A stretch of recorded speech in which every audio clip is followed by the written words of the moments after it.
आदाब, आप सुन रहे हैं मेरे यानी अदनान के साथ ऑब्जर्वर पोस्ट पर खबरनामा। शुरुआत करते हैं आज की मुख्य हेडलाइन से। केंद्र सरकार ने जारी किया नोटिफिकेशन, 25 जून को मनाया जाएगा संविधान हत्या दिवस। मुख्यमंत्री अरविंद केजरीवाल को सुप्रीम कोर्ट से मिली जमानत, फिर भी रिहा नहीं हो पाएंगे केजरीवाल। एमएलसी चुनाव में महाराष्ट्र में एनडीए की बड़ी जीत, महाविकास अघाड़ी को लगा झटका। दिल्ली विश्वविद्यालय के लॉ कोर्स में मनुस्मृति पढ़ाने का सुझाव, फैकल्टी बोली महिलाओं को पीछे कर देगा ये कदम। नेपाल में गिरी प्रधानमंत्री पुष्प कमल दाहाल उर्फ प्रचंड की सरकार। अब खबरें विस्तार से।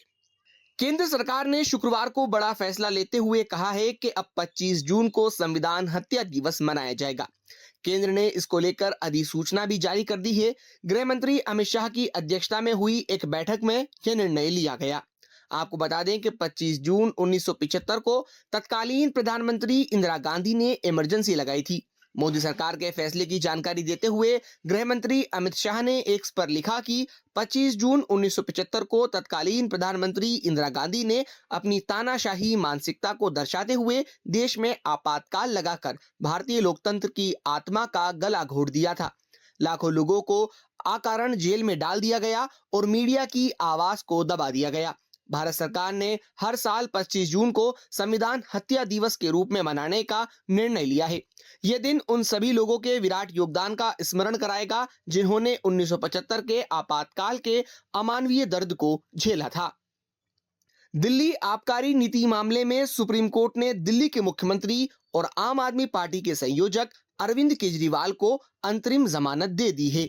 2 जजों की बेंच ने कहा है कि इस मामले में कुछ सवाल हैं जिसे एक बड़ी बेंच द्वारा देखे जाने की जरूरत है। जस्टिस संजीव खन्ना ने कहा, अरविंद केजरीवाल 90 से अधिक दिनों से जेल में बंद हैं। उन्होंने कहा कि चुनावों के दौरान जिन शर्तों पर वो रिहा किए गए थे, उन्हीं शर्तों पर उन्हें रिहा किया जाएगा। बेंच ने कहा है कि वो एक चुने हुए नेता हैं। हालांकि बेंच ने यह भी कहा है कि केजरीवाल मुख्यमंत्री बने रहेंगे या नहीं, इस बारे में निर्देश नहीं दिया जा सकता। जस्टिस संजीव खन्ना ने कहा, इस पर फैसला लेने की जिम्मेदारी हम अरविंद केजरीवाल पर छोड़ते हैं। लेकिन केजरीवाल जमानत मिलने के बाद भी जेल से बाहर नहीं आ पाएंगे। केजरीवाल को सर्वोच्च न्यायालय ने ईडी की ओर से की गई गिरफ्तारी के मामले में अंतरिम जमानत दी है। कुछ दिन पहले सीबीआई ने भी केजरीवाल को गिरफ्तार किया था, जिस मामले में 17 जुलाई को दिल्ली हाई कोर्ट में सुनवाई होगी। महाराष्ट्र में विधान परिषद यानी एमएलसी के चुनावों में एनडीए को जबरदस्त जीत मिली है। गठबंधन ने 11 में से 9 सीटें जीत ली। वहीं महाविकास अघाड़ी के 3 प्रत्याशी इन चुनावों में खड़े हुए थे, जिनमें से 2 ही जीत सके। कांग्रेस के 7 से 8 विधायकों ने क्रॉस वोटिंग की है, ऐसी खबर है। 11 सीटों पर हुई काउंटिंग में बीजेपी को 5, शिवसेना, शिंदे गुट और एनसीपी अजित पवार गुट को 2-2 सीटों पर जीत मिली है। वहीं महाविकास अघाड़ी से शिवसेना, उद्धव गुट और कांग्रेस ने 1-1 सीट जीती है। शरद पवार के समर्थन से खड़े जयंत पाटिल चुनाव हार गए हैं। 11 सीटों के लिए शुक्रवार 12 जुलाई को वोटिंग हुई थी। इसके बाद काउंटिंग शुरू हुई। विधान भवन कॉम्प्लेक्स में सुबह 9 बजे से दोपहर 2 बजे तक 270 विधायकों ने अपने मताधिकार का प्रयोग किया था। दिल्ली यूनिवर्सिटी लॉ कोर्स का सिलेबस बदलने पर बड़ा बवाल खड़ा हो गया। डीयू का नया एलएलबी सिलेबस मनुस्मृति का एक भाग बढ़ाने का प्रस्ताव रखता है। इस प्रस्ताव को शुक्रवार 12 जुलाई को डीयू एकेडमिक कमेटी की मीटिंग में रखे जाने की तैयारी थी, लेकिन इसकी खबर मिलते ही कुछ फैकल्टी भड़क गए।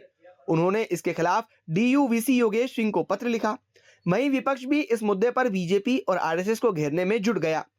दिल्ली विश्वविद्यालय के कुलपति को भेजे गए पत्र में डीयू फैकल्टीज की संस्था लिखा है कि हमें पता चला है कि लॉ कोर्सेस में मनुस्मृति पढ़ाने की सिफारिश की गई है। यह बेहद आपत्तिजनक है, क्योंकि इसमें जो बातें लिखी गई हैं वो भारत में महिलाओं और पिछड़े वर्गों की शिक्षा और प्रगति के खिलाफ है, जबकि देश की आधी आबादी महिलाओं की है।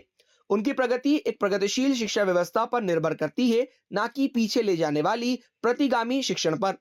मनुस्मृति के कई भागों में महिलाओं की शिक्षा और समान अधिकार का विरोध किया गया है। इसके किसी भी भाग को शामिल करना हमारे संविधान के सिद्धांतों के खिलाफ होगा। नेपाल के प्रधानमंत्री पुष्प कमल दाहाल उर्फ प्रचंड शुक्रवार को नेपाली संसद में विश्वास मत हासिल नहीं कर पाए। विश्वास मत खोने के बाद प्रधानमंत्री प्रचंड अपने पद से हट गए हैं। वहीं प्रधानमंत्री की नियुक्ति होने तक अंतरिम पद पर बने रहेंगे। नेपाल के संविधान के अनुच्छेद 100 उपभाग 3 अनुसार जो प्रधानमंत्री संसद में विश्वास मत प्राप्त करने में विफल रहता है वो खुद ही बर्खास्त हो जाता है। सरकार के गठन के बाद से पिछले 18 महीनों में प्रतिनिधि सभा ने शुक्रवार को 5वीं बार विश्वास मत प्रस्ताव पर मतदान किया। शुक्रवार को बुलाई गई नेपाली संसद की बैठक में 194 सांसदों ने प्रचंड के खिलाफ वोट किया और सिर्फ 63 सांसदों ने विश्वास मत में प्रधानमंत्री प्रचंड का समर्थन किया।